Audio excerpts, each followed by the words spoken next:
तब क्यों सुनते हैं कि एक लड़की की हत्या सिर्फ उसके दलित होने की वजह से कर दी जाती है? तब हम क्यों सुनते हैं कि जब कोई लड़का रोहित वेमुला ये लिख के मरता है कि मेरा पैदा होना ही एक दुर्भाग्यपूर्ण घटना है ना, दुर्घटना है एक तरह से, है ना, एक दुखद दुर्घटना है, क्यों लिखना पड़ता है?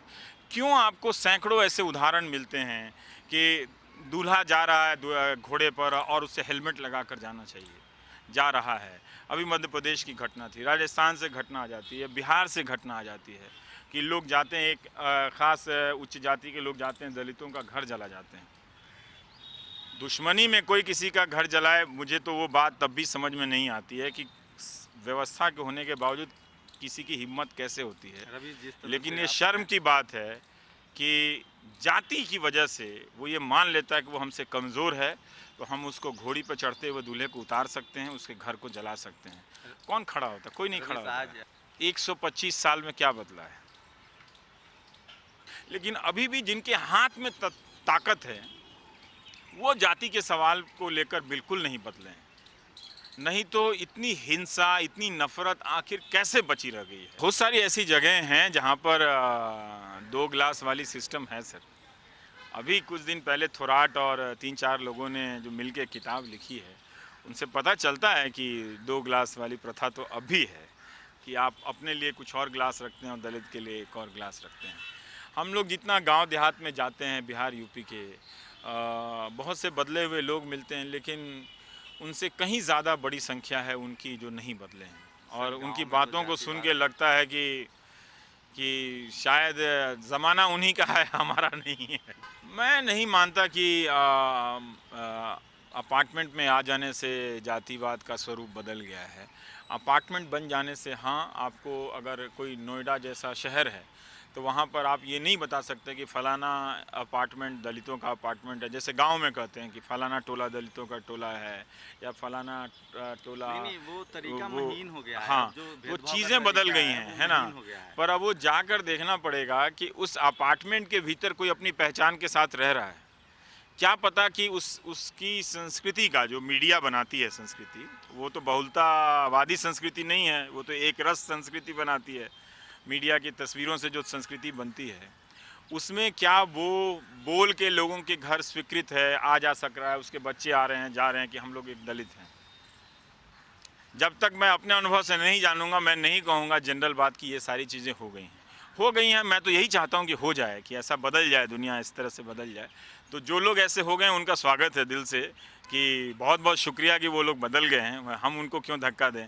किसी को प्रायश्चित है, किसी को ग्लानि है, तो ज़रूर उसे मौका देना चाहिए। लेकिन 2-3 साल पहले ही तो मुंबई के एक सज्जन के घर गया था, जो दलित ऑफिसर हैं, इंडियन ऑयल में काम करते हैं, उनके बच्चे के जन्मदिन पे कोई अपना बच्चा नहीं भेजता है, वो अपार्टमेंट में ही रहता है। यही से हाँ, बिल्कुल हम इंसान के रूप में सफल नहीं कैसे हो सकते हैं?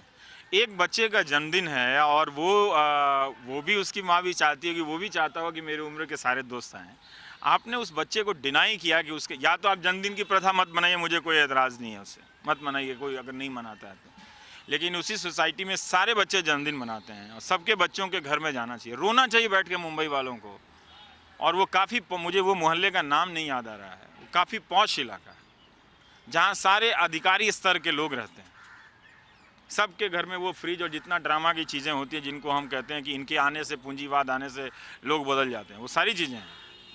लेकिन उस दलित अफसर के बच्चे को तो कोई अपने जन्मदिन में नहीं बुलाता है, ना उसके जन्मदिन में कोई बच्चा जाता है। क्या, कौन है ऐसा नेता जो दलित नहीं है, जो खड़ा होकर बोले कि ये हिंदुत्व की, हिंदुत्व की अपनी समस्याएं हैं, हिंदू धर्म की इन बुराइयों की वजह से हमें ये शर्म करनी चाहिए कि समाज के इतने बड़े तबके को हाशिए पर रहना पड़ता है। कौन है ऐसा नेता? मैं तो नहीं जानता हूँ, मैंने तो किसी को सुना नहीं है किसी को बोलते हुए। यही सुनता हूँ कि एक ओबीसी या अति ओबीसी को अध्यक्ष बना दिया गया है, ब्राह्मण मुख्यमंत्री होगा। यही सुनता हूँ कि एक ब्राह्मण मुख्यमंत्री बना दिया गया है, लेकिन एक अति ओबीसी मुख्यमंत्री होगा या पार्टी अध्यक्ष होगा। तो इस तरह की बातें हो रही हैं। तो जातिवाद को तोड़ने की बात कौन कर रहा है? सहमति के स्तर पे तो कोई विरोध नहीं करता, सब कहते हैं हाँ जी ये सहमत है, लेकिन कोई प्रयास कर रहा है? आज जातिवाद बढ़ गया है, ये मुझे आजकल पता चलता है कि इसकी सबसे ज़्यादा शिकायत अपर कास्ट लोग करते हैं। सबसे ज़्यादा कहते बहुत जात पात हो गया, कास्टिज्म बढ़ गया। तो अचानक मुझे ध्यान में आया कि कि ये लोग क्यों कह रहे हैं, तो पता चलता है कि इनमें से दूसरे अपर कास्ट की शायद उस राजनीतिक सत्ता में ज़्यादा पूछ बढ़ गई है, उसको वो जात पात का बढ़ना मानते हैं। नहीं, वो जात पात का बढ़ना नहीं है मेरे भाई, वो तो सत्ता की प्रतिस्पर्धा है। जात पात का बढ़ना जो लोग झेल रहा है वो तो नहीं कह पाया कि जात पात बढ़ा है या कम हुआ है, वो तो वैसे वो जानता है कि उसकी स्थिति वही है। थोड़े बहुत बदलावों के बाद व्यापक स्तर पे उसकी स्थिति वही है। वो तो कभी नहीं, जो शोषित है इस पूरे स्ट्रक्चर में, क्या वो कहता मिलता है कि आजकल इनकी सरकार आने से जात पात बढ़ गया है? नहीं कहता। ये जात पात बढ़ गया है, इसकी सोशियोलॉजी को, इसके समाजशास्त्र को समझना चाहिए कि कौन कहता है आजकल जात पात बहुत बढ़ गया, पहले इतना नहीं था। कमाल है साहब, पहले ही तो इतना था जो आज तक बना हुआ है।